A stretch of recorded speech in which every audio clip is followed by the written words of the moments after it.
मोक्षमार्गस्य नेतारं भेतारं कर्मभूभृतां ज्ञातारं विश्वतत्त्वानां वन्दे तद्गुणलब्धये श्रीवर्धमानमाध्याय घाति संघातघातनं विद्यास्पदं प्रवक्ष्यामि तत्त्वार्थ श्लोकवार्तिकम्।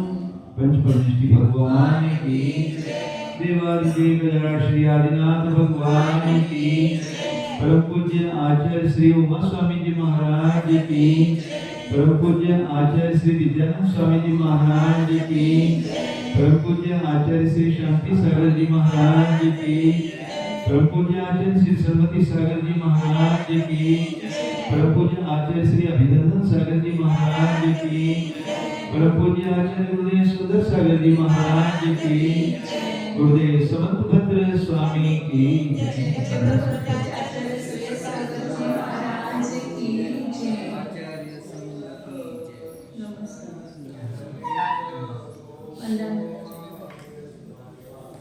Page number 530 है।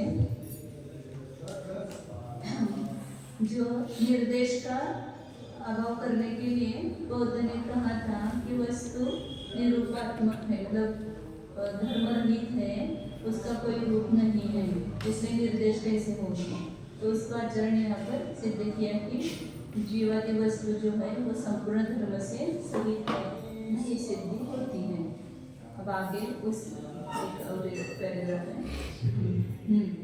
सकल धर्म नैतेन धर्मेण अनेकान्तः तस्य वस्तुत्वादि इति चेत् न वस्तु अंशत्वेन तस्य प्ररूपितत्वात् वस्तुत्व असिद्धेः।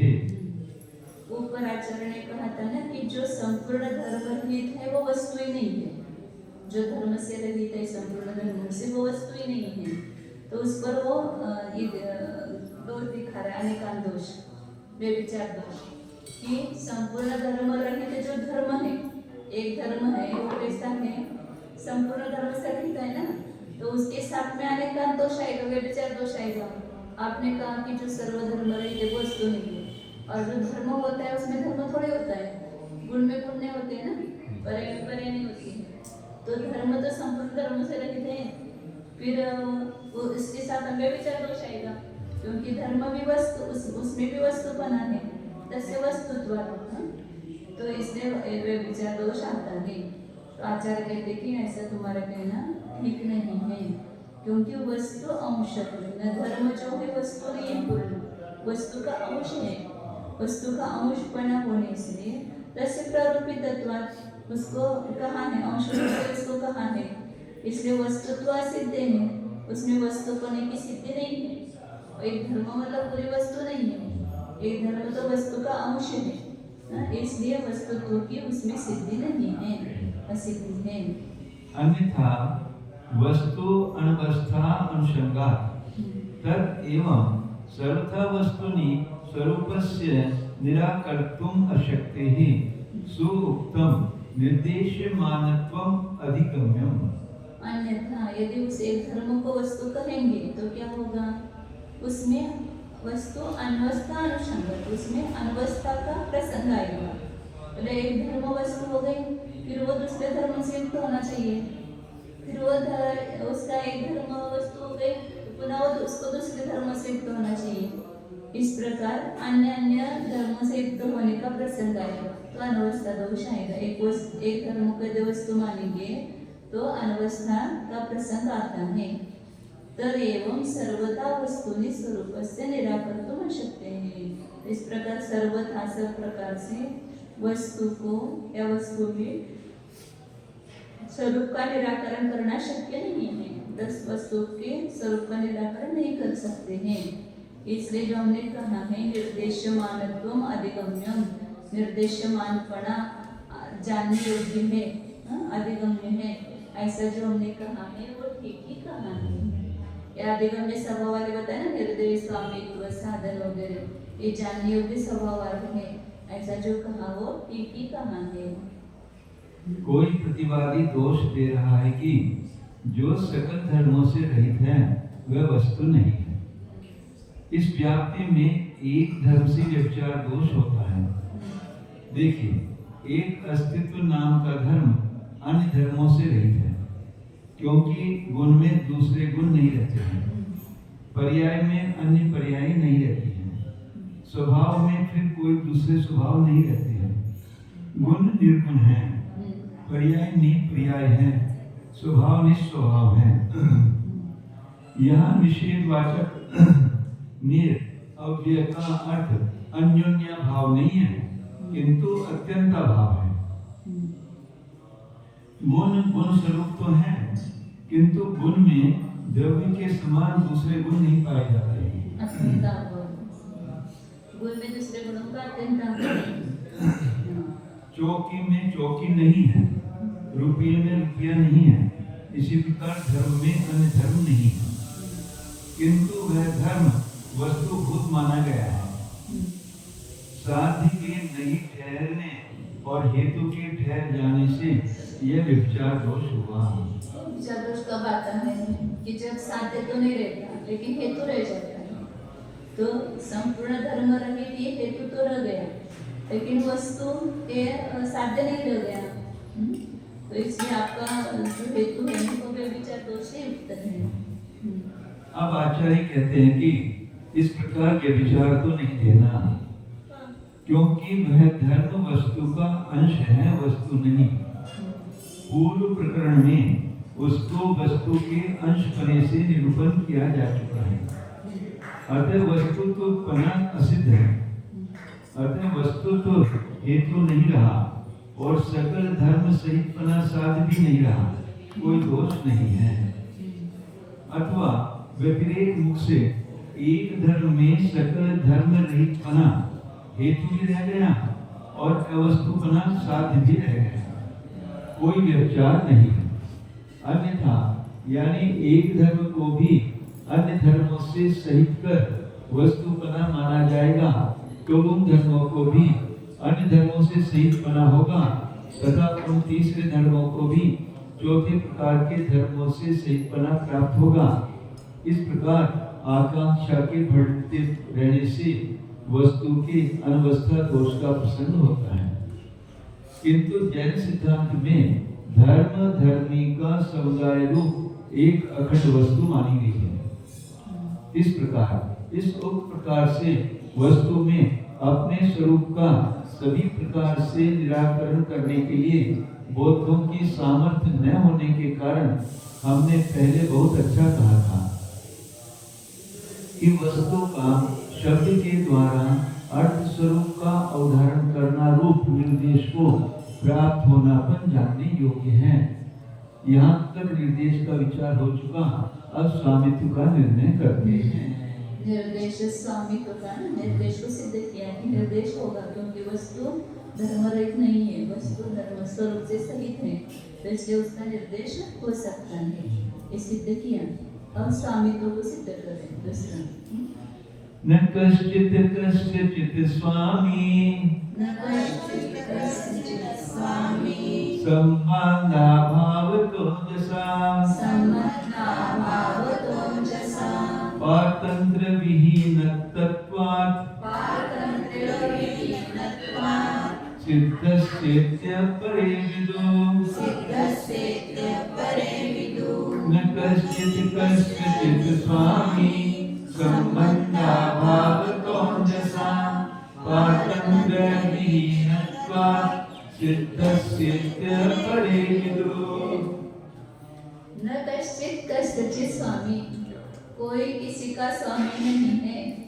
ऐसा लग रहा है कि समय सारी बता रहे हैं, और आचार्य उल्टा वो क्या सिद्ध करेगा? किसी वस्तु का किसी कोई स्वामी होता ही नहीं है, वो उसका अभाव ही है। और आचार्य सिद्ध करेंगे नहीं, संबंध है, संबंध को सिद्ध करेंगे और संबंध के अभाव को सिद्ध करेंगे। मतलब ऐसा लगता है कि ऐसे कैसे बता रहे हैं। इसलिए इतना ये है कि एकांत नहीं होना चाहिए, अनेकांत स्वरूप वस्तु का जैसा और अपेक्षा सहित जैसा मानना चाहिए वैसा स्वीकार करना चाहिए। कभी कभी दूसरे का सुनकर के ऐसा लगता है कि वो सही कर रहा है, ऐसा लगता है, लेकिन आप उसका निराकरण करेंगे। ये बराबर ही लग रहा है ना। कोई वस्तु का कोई भी वस्तु किसी का स्वामी नहीं है, तो उनकी संबंध का है अभाव है। किसी वस्तु का किसी वस्तु के साथ संबंध ही नहीं है वास्तविक जैसा। क्योंकि पारतंत्र विहीनत्व, उसमें पारतंत्रपना से रहित होने, सिद्ध से पारतंत्र विहीनत्व, जो वस्तु सिद्ध ही है, वस्तु है ना, वस्तु है तो सिद्ध है ना, फिर उसमें परतंत्रता ही नहीं है, परतंत्रता का ही अभाव है। ऐसा अपरे विदुर, ऐसा कोई दूसरा कह रहा है, बौद्ध कह रहा है कि किसी वस्तु का किसी वस्तु के साथ कुछ संबंध नहीं है, क्योंकि जो वस्तु सिद्ध ही है उसमें परतंत्रता ही नहीं है, तो फिर उसका स्वामी दूसरा कौन होगा, किसके अधीन होगी वो वस्तु? ऐसा दूसरा कहता है। उसका आचार्य आगे उत्तर देंगे। बौद्ध कहते हैं कि कोई भी पदार्थ किसी का स्वामी नहीं है, क्योंकि तत्वांत रूप से विचारा जाए तो पदार्थों का संबंध ही नहीं बनता है। वैराग्य भावना वाले साधु भी यही भावना भाते हैं कि कोई किसी का नहीं है, हम न किसी के, कोई न हमारा। देवदत्त का घोड़ा मोल ले लेने पर यह दत्त का हो जाता है, चोर द्वारा चोरी कर लेने पर चोर का हो जाता है। क्रय विक्रय के चलन का रुपया न जाने कहाँ का कहाँ जाकर किस किस को अपना स्वामी बनाता रहता है। वस्तुभूत पदार्थ का बातचीत कर देने से परिवर्तन नहीं हो जाता है। जीव की बुद्धि सगाई कर देने से उद्गल की नहीं हो जाती है, और न उद्गल की गंध का स्वामी जीव पदार्थ होता है। इससे सिद्ध है कि घोड़े या रुपये का स्वामीपन कोई वास्तविक पदार्थ नहीं है। कल्पना कैसी भी गढ़ लो, स्वामी को सेवक की और सेवक को स्वामी की पराधीनता होने पर संबंध व्यवस्था मानी गई है। किंतु जो पदार्थ स्वकीय कारणों द्वारा पहले से ही बनकर पूर्ण रूप से सिद्ध हो चुका है, वह परतंत्रता से रहित होने के कारण किसी का भी संबंधी नहीं हो सकता है। इस प्रकार कोई दूसरे बौद्ध समझ रहे हैं। संबंध ही न तावत असिद्धयो स्वे स्वे स्वामिनो शशा अश विषाणवत्। वो दोनों का ही पहली पद सिद्ध, मतलब जो वार्तिक बता उसी का खुलासा कर रहे हैं। अब संबंध किसमें बताओ?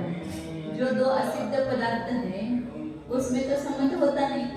तावर मतलब प्रथम तो असिद्ध यौन संबंध, दो वस्तु असिद्ध ही है, एक भी सिद्ध नहीं है।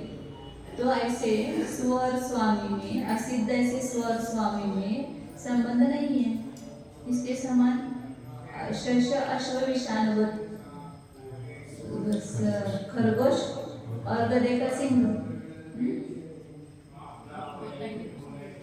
मतलब वो दोनों का सिंह ही लगाना पड़ेगा ना, खरगोश का सिंह और गधे का सिंह, घोड़ा घोड़े का सिंह, अश्व घोड़ा नहीं, खरगोश का सिंह और घोड़े का सिंह दोनों भी असिद्ध है। तो इसमें स्वामी संबंध हो सकता है क्या? तो दो असिद्ध पदार्थों में तो स्वामी संबंध नहीं है। न अपि सिद्ध असिद्धयोः तत् बंध्या पुत्रवत्। अब एक सिद्ध है और एक असिद्ध है, उन दोनों में संबंध है क्या? उसकी मीमांसा कर रहे हैं। तो एक सिद्ध पदार्थ है, एक बन गया है और एक अभी असिद्ध है। ऐसे सिद्ध और असिद्ध इन दोनों में भी स्वस्वामी संबंध नहीं है। जैसे वंध्या पुत्रवत्, वंध्या के पुत्र के समान। अब वंध्या की माता तो है, मतलब सिद्ध है, और वंध्या पुत्र असिद्ध है, तो उसका उस माता का उस पुत्र का संबंध है क्या? कोई वंध्या का पुत्र ही नहीं है ना, असिद्ध ही है, तो उसका संबंध नहीं हो सकता है। सिद्धियोः तु स्वातंत्र्य अभावात् एव असंबंधः एव अन्यथा तो प्रसंगात्। और जो दोनों भी सिद्ध है वस्तुएं, दोनों भी सिद्ध वस्तुएं हैं, तो उनका पारतंत्र का अभाव होने से असंबंध ही है। उनका क्या संबंध? दोनों भी सिद्ध है, दो अलग अलग है वस्तु है, तो उन असिद्ध वस्तु है उसमें भी संबंध नहीं हो सकता है, क्योंकि उनको पारतंत्र का अभाव ही है सिद्ध हुई है तो। अन्यथा यदि सिद्ध वस्तु में भी संबंध मानेंगे तो अतिप्रसंग दोष आएगा, कोई भी किसी का संबंधी हो जाएगा, कोई भी किसी का स्वामी बन जाएगा, कोई नियम नहीं रहेगा। केंचित् रूपेण सिद्धस्य असिद्धस्य च पारतंत्रे सिद्धे परतंत्र संबंध इति अपि मिथ्या पक्षद्वय भावी दोष अनुसंधान। कोई वस्तु किसी रूप से सिद्ध है और कोई असिद्ध है तो उनमें पारतंत्रता सिद्ध होती है। जो वस्तु सिद्ध नहीं है, जितना भी उसका पार्ट असिद्ध है, उसके अपेक्षा से परतंत्रपना सिद्ध होने पर परतंत्र संबंध होता है, ऐसा कहना भी मिथ्या है। ऐसा वो बोलते कह रहे, ऐसा कहना भी मिथ्या है, क्योंकि इसमें दोनों पक्ष में दिए गए जो दोष है, सिद्ध पक्ष में असिद्ध पक्ष में, तो दोनों पक्ष में दिए गए दोष, वहाँ दोषों का प्रसंग आता है। न च एकस्य निष्पन्न अनिष्पन्ने रूपे स्तः प्रतिघाता। एक ही वस्तु है, उसका कुछ रूप तो निष्पन्न हो गया, तो उत्पन्न हो गया, और कुछ रूप उत्पन्न नहीं हो गया, ऐसा संभव नहीं है। एकस्य आप बोल रहे ना, कुछ रूप किसी रूप से सिद्ध है वस्तु, किसी रूप से असिद्ध है, तो ऐसे एक वस्तु में दो रूप नहीं हो सकते हैं कि कुछ रूप तो सिद्ध हो और कुछ असिद्ध हो।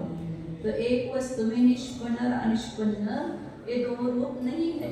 क्यों? प्रतिघातक, उसमें व्याघात है। जो निष्पन्न है वह निष्पन्न कैसे होगी और जो अनिष्पन्न है वह निष्पन्न कैसे होगी, दोनों में प्रतिघात है, मतलब परस्पर में व्याघात होता है।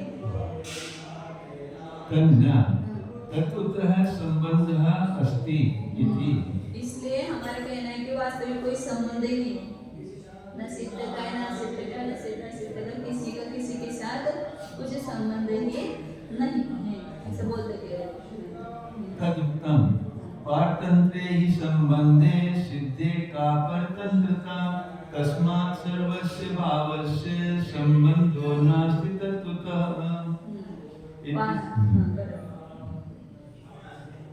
इति संबंध मात्र अभावे च सिद्धे सति न कश्चित् कस्यचित् स्वामी नाम यतः स्वामित्वम् अर्थानाम् अधिगम्यं स्यात् इति एके। और वो ये हमारे ग्रंथ में कहा है, और शास्त्र का पूरा प्रमाण दे रहा है कि पारतंत्रे ही संबंधे सिद्धे का परतंत्रता।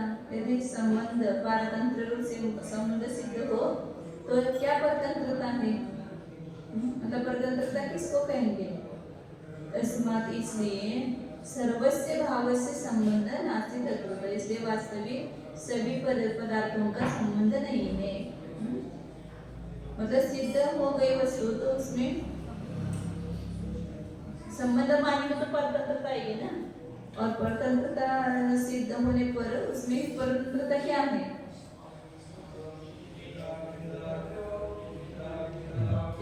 संबंध मात्र अभावे च सिद्धे सति, मतलब किसी भी वस्तु का किसी की वस्तु के साथ संबंध मात्र, कोई भी संबंध नहीं, संबंध मात्र का अभाव सिद्ध होने पर कोई किसी का स्वामी है नहीं है कि जिससे स्वामित्व पदार्थों का स्वामित्व अधिगम्य हो।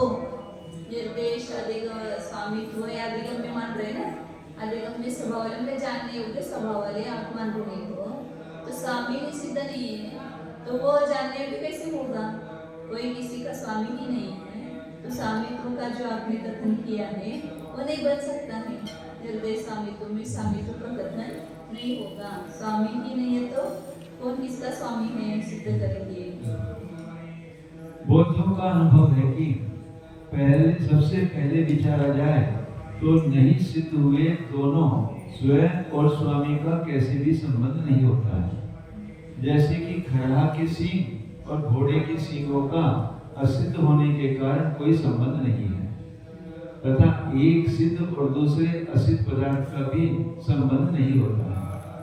जैसे कि विद्यमान बंध्यान स्त्री और अविद्यमान उसके पुत्र का कोई अन्य जन्य संबंध नहीं है। तथा जो दो पदार्थ परिपूर्ण होकर निष्पन्न हो चुके हैं उनका तो परतंत्रता न होने के कारण ही असंबंध ही है।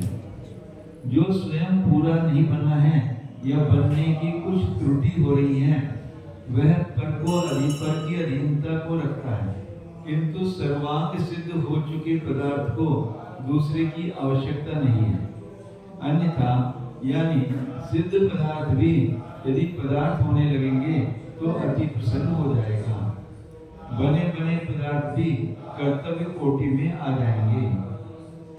आकाश या मुक्त जीव भी पराधीन हो जाएंगे, किंतु कृत का तो पुनः कारण नहीं होता है।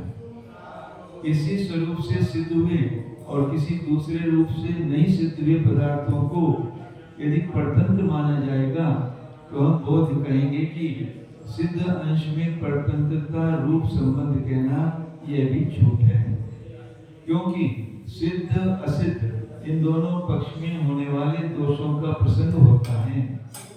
हम बोध प्रथम ही कह चुके हैं कि सिद्ध पदार्थ को पराधीनता की आवश्यकता नहीं है और असत स्वरूप असिद्ध अंश भी पराधीन क्या होगा। जो है ही नहीं वह क्या तो दूसरों के अधीन होगा और क्या अपने अधीन होगा। नंगा पुरुष क्या धोवे और क्या निचोड़े।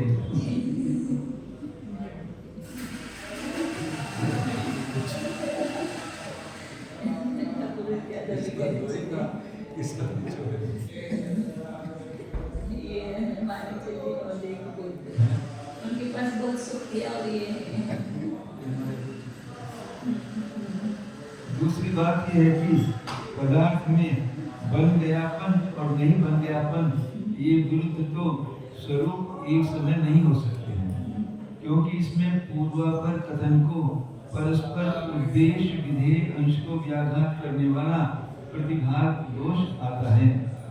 जो निष्पन्न है वह अनिष्पन्न नहीं है और जो अनिष्पन्न है वह निष्पन्न नहीं है।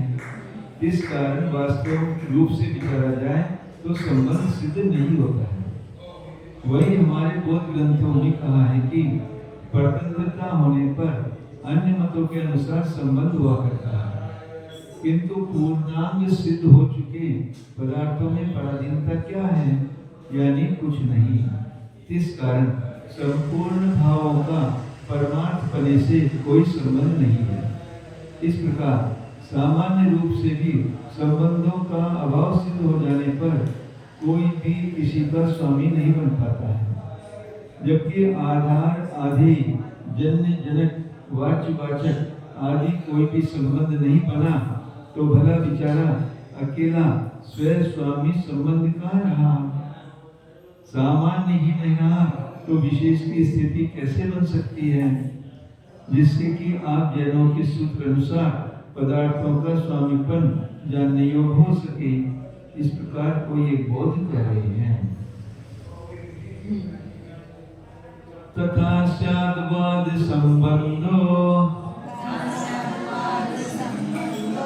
भावानां परमार्थक स्वातंत्र्यात् किं न देशादि नियमोद्भूतिर्दृक्ष्यते तथा स्याद्वाद संबंधो भावानां परमार्थक स्वातंत्र्यात् किं न देशादि नियमोद्भूतिर्दृक्ष्यते। ऐसा कहने पर तथा भावानां परमार्थः स्याद्वाद संबंधः, स्याद्वाद मत के अनुसार पदार्थों का वास्तविक रूप से परमार्थ रूप से संबंध है। क्यों? क्योंकि स्वातंत्र यदि स्वतंत्र है पदार्थ कहेंगे, सर्वथा स्वतंत्र है तो किंतु देशादि नियमोद्भूति इच्छते, फिर उसकी इस किसी नियत देश में, नियत काल में, नियत क्षेत्र में उसकी उत्पत्ति होती है। ऐसा नियम भी क्यों लगेगा? सब जगह सभी की उत्पत्ति होनी चाहिए। यदि स्वतंत्र है ना वस्तु, उसको किसी दूसरे अन्य पदार्थ की आवश्यकता नहीं है, दूसरे पदार्थ का कोई संबंध नहीं है, तो कहीं पर भी उसकी उत्पत्ति होनी चाहिए। सभी काल में कुछ नियम ही नहीं रहना चाहिए, सभी पदार्थों की एक साथ उत्पत्ति होनी चाहिए। ऐसा नहीं हो जाए, क्योंकि स्वतंत्र है ना, किसी कर्ता के ऊपर परतंत्र नहीं है, किसी करण के ऊपर परतंत्र नहीं है, तो सभी उसमें सदैव क्यों नहीं उत्पन्न होती? उसको विशिष्ट देश अमुक सीजन में आम आएंगे। नियम कोई पार्ट नहीं। हाँ? नियम कोई पार्ट नहीं। नियमों का एक प्रोसेस रहती है ना, नियम के हिसाब से जो चीजें होती है उसको ही पार्ट होता। हाँ, मतलब किसी के ऊपर भी निर्भर है ना परतंत्रता, मतलब अभी वस्तु किसी के ऊपर निर्भर नहीं है तो सदैव उत्पन्न होना चाहिए उसको। अब आम गर्मी के दिन भी आएंगे, नियत काल हो गए ना, तो उसको उसकी आवश्यकता पड़ी कि नहीं काल की, उस काल में होंगे तो उसको उत्पत्ति के लिए परतंत्र होना पड़ा ना, मतलब वो कीवी विदेश में पैदा होती है। हाँ, यहाँ नहीं पैदा होती है, किसी देश में ही पैदा होती है। मतलब कोई वस्तु किसी काल में, किसी देश में, किसी भाव से ही उत्पन्न होती है। ये नियम कैसे बनेगा? ये नियम नहीं बनेगा, मतलब सदैव उत्पत्ति होनी चाहिए, ऐसा दोष आचार्य उनको दे दे। यदि स्वतंत्र मामले पूर्ण तो वो किसी सिद्ध ही वस्तु और वो उसकी उत्पत्ति के लिए मतलब किसी उसको स्वामी की आवश्यकता नहीं है, तो फिर स्वतंत्रता ऐसा मानने पर देशादि के नियम से उत्पत्ति नहीं माननी पड़ेगी। अब आचार्य कहते हैं कि इस प्रकार कहने पर तो स्याद्वा सिद्धांत के अनुसार पदार्थों का वास्तविक रूप से संबंध मानना बौद्धों को आवश्यक हो जाएगा। पदार्थों को परतंत्र नहीं मानने पर स्वतंत्र माना जाएगा, तो नियत देश और नियत काल आदि में उनका उत्पन्न होना भला क्यों देखा जा रहा है? अर्थात स्वतंत्रता से चाहे जिस देश या काल में पदार्थों की उत्पत्ति क्यों नहीं हो जाती, आपके मंतव्य अनुसार स्वतंत्र पदार्थ को किसी देश या काल के पराधीन होने की तो आवश्यकता नहीं पड़ती है। सर्वत्र सर्वदा सर्व कार्य उत्पन्न हो जाएंगे। ऐसा होने पर बौद्धों के यहाँ भी सर्वम सर्वत्र विद्यते, यह सांख्य का मत घुस जाएगा। विद्यते के स्थान पर उत्पद्यते लगा देना चाहिए। मतलब सांख्य का ये सिद्धांत है ना, मतलब नया कुछ उत्पन्न ही नहीं होता है, सद का ही उत्पाद होता है, जो है वही प्रकट होता है, नया उत्पन्न नहीं हुआ। अभी यहाँ कुछ कार्य प्रकट हुआ तो उसको कार्य की उत्पत्ति नहीं मानते, कार्य का आविर्भाव मानते हैं। हाँ, सोने में से आपने अंगूठी तैयार की, अंगूठी थी उस सोने में, केवल इसका आविर्भाव हुआ, ऐसा मानते। तो आपका बौद्धों का भी ऐसा सिद्धांत हो जाएगा, केवल सर्वम सर्वत्र विद्यते की जगह सर्वम सर्वत्र उत्पद्यते, क्योंकि आप उत्पाद विनाश मानते हैं ना, तो सर्वम सर्वत्र उत्पद्यते ऐसा सिद्धांत मानना पड़ेगा। फिर आपका ऐसा प्रसंग आएगा, ऐसा दोष दे रहे आचार्य। मतलब आचार्य को ऐसा सिद्ध नहीं करना है कि एक वस्तु दूसरे वस्तु पर निर्भर है, लेकिन सर्वथा वस्तु की जो ये मानते हैं संबंध का अभाव मानते हैं, उसका निषेध करना। एक संबंध नाम की शक्ति भी है ना वस्तु में, स्वस्वामी संबंध, अपने साथ तो स्वस्वामी संबंध है कि नहीं है। और जब निमित्त रूप से देखते तो परद्रव्य के साथ भी व्यवहार में से संबंध माना गया है। सर्वथा संबंध का अभाव एकांत करते तो उसका निषेध करते हैं। इसलिए हमें भी उपदेश देते समय ऐसा एकांत नहीं करना चाहिए।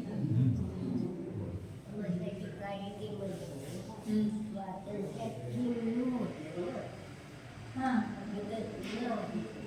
नू का नूचं ते अर्थ काय करायचं नाही। नू म्हणजे ते लबक आहे देश, किम नू देशादी त्या नियमाची उत्पत्ती कशाला पाहिजे, म्हणजे असं ते प्रश्नार्थक आहे किम नू, नाहीये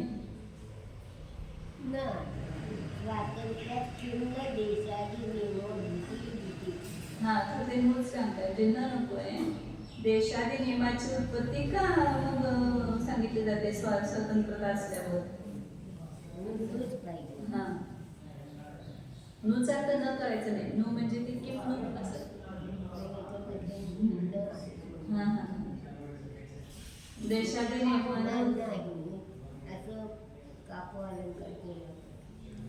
नाही, देशादी नियमान उत्पत्ती का होणार आहे असं म्हणायचं नाही, सर्वत्र सर्वदा सर्व उत्पत्ती का होणार नाही असं होणार नाही. देशादी नियमानेच का उत्पत्ती होते असं म्हणजे स्वतंत्रता आहे तर कोणत्या तर देशाधिकाचा नियम करायला तिथं की अमुक देशामध्येच होणार, अमुक काळामध्येच होणार, अमुक भावानेच होणार असा नियम कशाला मग पाहिजे.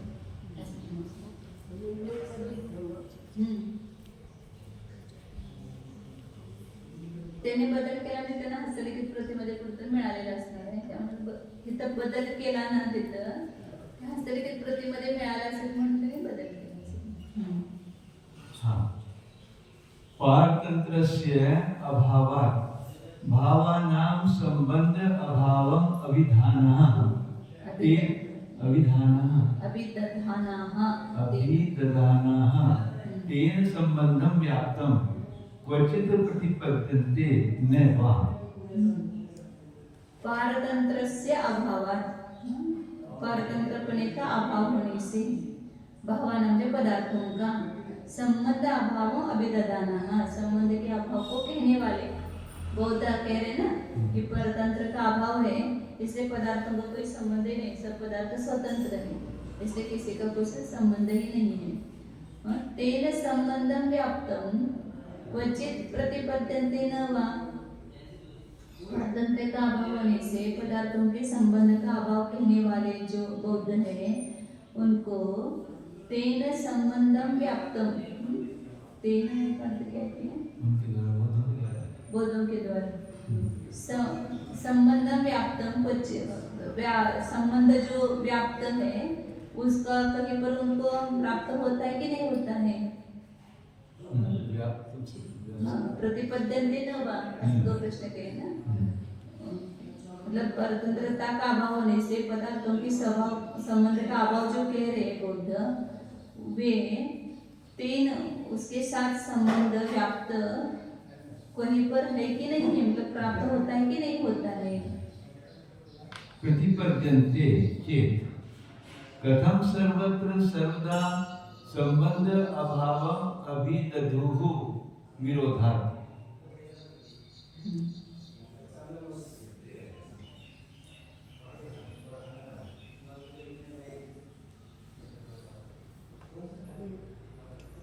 वो तेन का एक थोड़ा व्यवस्थित अर्थ हो रहा है. हाँ तेन मतलब पारतंत्रता के साथ ऐसा लेना है क्या. पारतंत्र के अभाव होने से पदार्थों के संबंध का अभाव को कहने वाले बौद्ध में तेन संबंधम व्याप्तम उस परतंत्रता के साथ संबंध व्याप्त है ऐसा क्वचित प्रतिपद्यन्ते न वा ऐसा कहीं पर उनको प्राप्त होता है कि नहीं होता है. ऐसे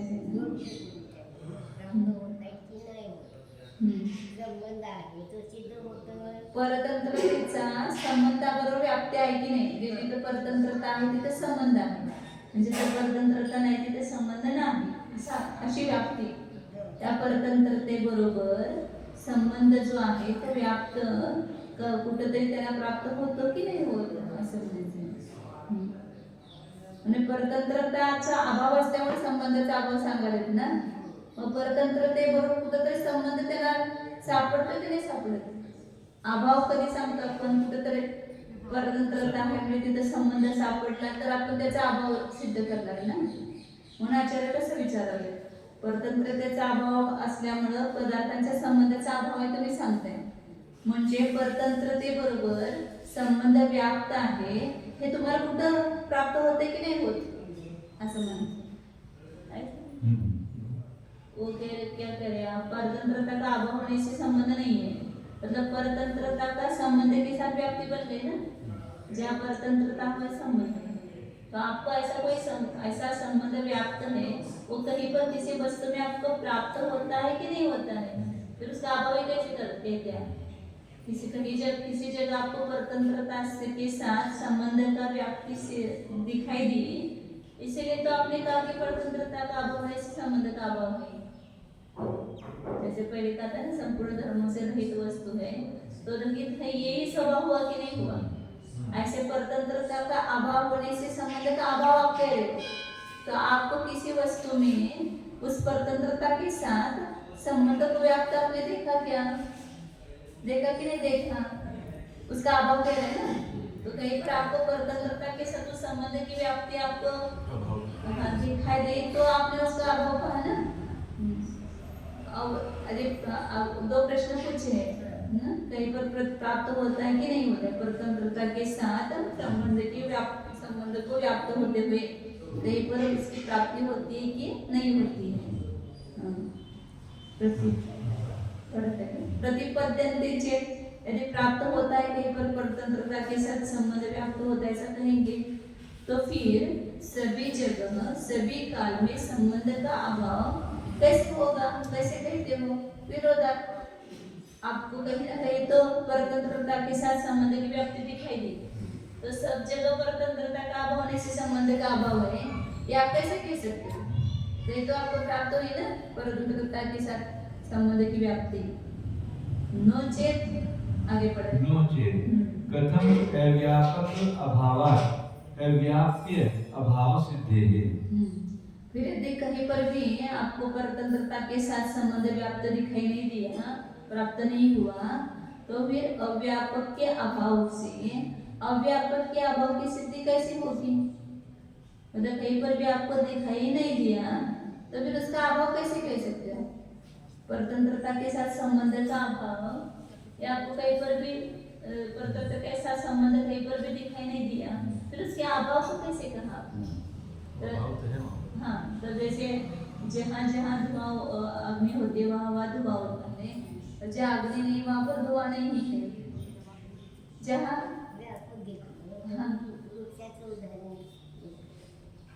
तसे घ्यायचं नाही ते बरोबर आहे, परंतु इथं अव्यापकाच्या अभावामुळे अव्याप्याचा अभाव असं सांगायचं ना।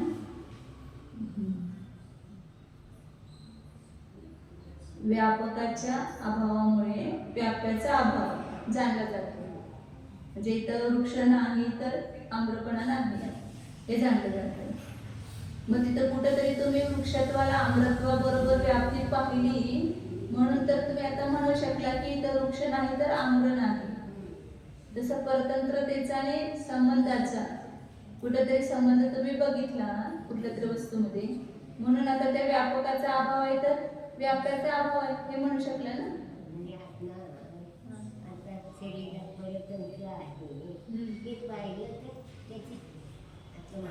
हा, त्या परतंत्रतेमुळे त्या आत्म्याचा आणि शरीराचा संबंध झालाय तर पाहिलं, म्हणून मग त्याच्या परतंत्रताचा अभाव आहे तर त्याच्या संबंधाचा अभाव आहे म्हणू शकणार। म्हणजे जिथं व्यापक आणि व्याप्याचा संबंध तुम्ही अगोदर सिद्ध केला कुठेतरी तर तिथं व्यापकाच्या अभावामध्ये व्याप्याचा अभाव सिद्ध करणार। परंतु जर इथं नो चेत कुठेच तर तुम्ही परतंत्रवर संबंध व्याप्त मांडलाच नाही तर अव्यापकाच्या अभावामुळे अव्याप्याच्या अभावाची सिद्धी कशी होणार। सिद्धी कैसे होगी।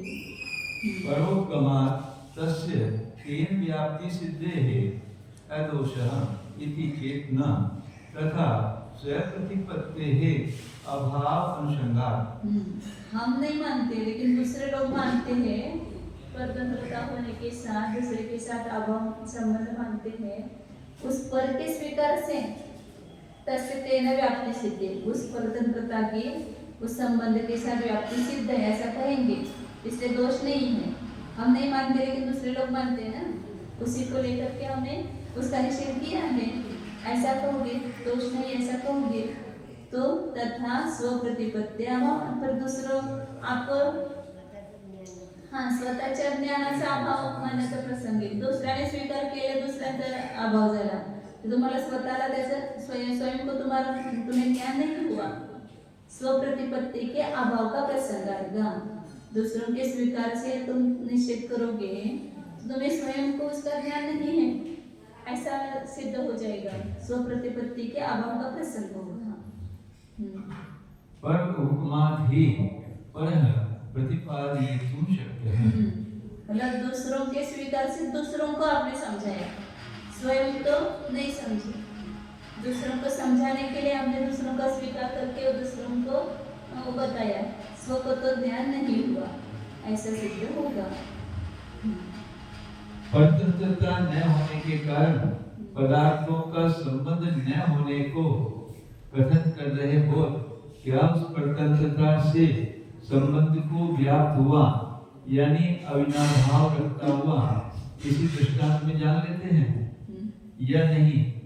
भाव वन्नी से व्याप्त हुए धूम को महानस में समझकर सरोवर में अग्नि के अभाव से धूम का अभाव जान लिया जाता है। तो कहीं उसका पहले संबंध हो तो फिर उसके साधे के अभाव में साधन का अभाव कह देंगे। आप परतंत्रता सिद्ध करें और संबंध का अभाव होने से, तो वहाँ पर आपने कहीं किसी वस्तु में परतंत्र के साथ संबंध की व्याप्ति देखी है क्या? इसी प्रकार परतंत्रता रूप व्यापक के साथ संबंध रूप व्याप्त यदि अविनाभाव रखेगा तब तो व्यापक के अभाव से व्यापक का अभाव जान लिया जा सकता है, अन्यथा नहीं। प्रथम पक्ष के अनुसार यदि यूं कहोगे कि संबंध परतंत्रता के साथ व्याप्ति को रखता है तब तो यही संबंध सिद्ध हो गया। फिर आप दोनों ने सब देशों में और सर्व कालों में संबंध के अभाव को कैसे कह दिया है? क्योंकि आपके ऊपर विरोध दोष आता है। प्रथम संबंध को मानकर फिर संबंध को न मानना पूर्वापर विरुद्ध है। हाँ, दूसरे पक्ष के अनुसार यदि परतंत्रता से व्याप्त हुए संबंध हेतु को कहीं नहीं जानते हो तो अव्यापक के अभाव से अव्याप्य के अभाव की सिद्धि कैसे कर दी गई है? जहाँ मनुष्य नहीं है वहाँ ब्राह्मण नहीं है, यह तो ठीक बन सकता है, किंतु जहाँ स्वर्ण नहीं है वहाँ ब्राह्मण नहीं है, यह सिद्धि का उपाय नहीं है। स्वर्ण का ब्राह्मण के साथ कोई व्यापक संबंध नहीं, क्योंकि ब्राह्मणपन का व्यापक स्वर्णपन नहीं है और ब्राह्मणपन भी स्वर्णत्व का व्याप्य नहीं है। व्यापक के अभाव में व्यापक की अभाव की सिद्धि हो सकती है। जो व्यापक ही नहीं है उसके अभाव में, जो व्याप्य ही नहीं है उसके अभाव की सिद्धि कैसे होगी? मनुष्य ब्राह्मण में व्यापक सुवर्ण और ब्राह्मण में व्यापक व्याप्य ही नहीं है, तो सोना नहीं है इसलिए ब्राह्मण नहीं है, ऐसा नहीं कह सकते। अथवा परतंत्रता के अभाव स्वरूप हेतु की संबंध अभाव स्वरूप साध्य के साथ व्याप्ति बनना कहीं निर्णीत है या नहीं? दोनों पक्षों में बौद्धों को संबंध मानना अनिवार्य है। अनुमानवादियों को व्याप्ति नाम का संबंध मानना ही पड़ता है।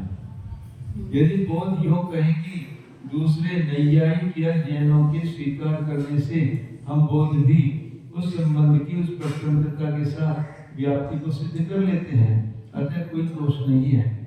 आचार्य कहते हैं कि सो यह तो न कहना, क्योंकि इस प्रकार दूसरों के स्वीकार करने से बौद्धों को स्वयं प्रतिपत्ति होने के अभाव का प्रसंग होगा। दूसरों के स्वीकार से तो दूसरा ही स्वीकार समझा जा सकता है, स्वयं को व्यक्ति नहीं हो सकती है। अथवा दूसरे के स्वीकार से दूसरा विद्वान श्रोताओं को कहकर समझा सकता है, तुम नहीं।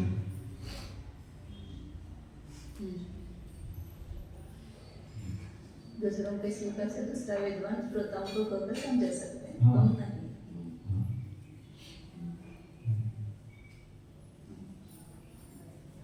क्या करेंगे?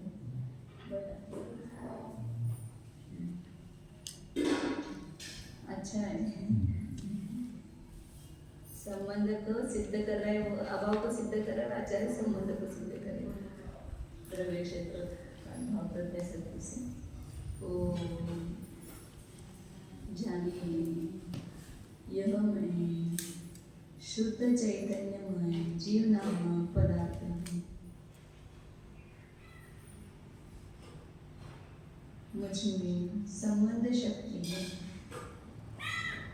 मैं स्वस्वामी स्वरूप हूँ, स्वयं का स्वामी स्वयं ही हूँ, अन्य कोई नहीं।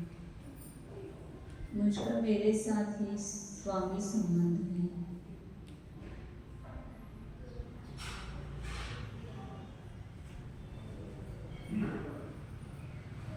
अन्य परद्रव्य के साथ मेरा किसी भी प्रकार का संबंध नहीं है।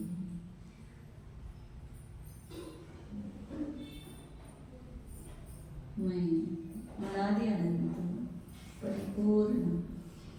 ध्रुव चैतन्य वस्तु, अपना परिचय स्वयं को दो। आज तक हमने अपना परिचय दूसरों को दिया और वह भी पर्याय का परिचय दिया। वास्तविक जो परिचय है ये वस्तु, द्रव्य गुण पर्यायात्मक वस्तु, उसका परिचय अपने ज्ञान को दो। इस ज्ञान में कभी अपनी निज वस्तु को नहीं जानना और एक बार जान लो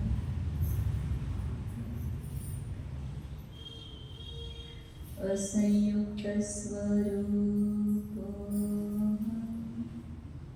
अबद्ध स्पृष्ट स्वरूपो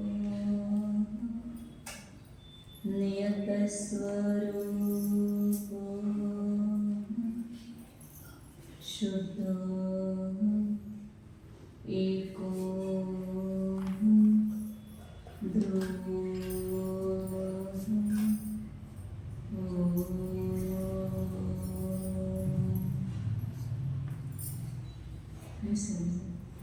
नमो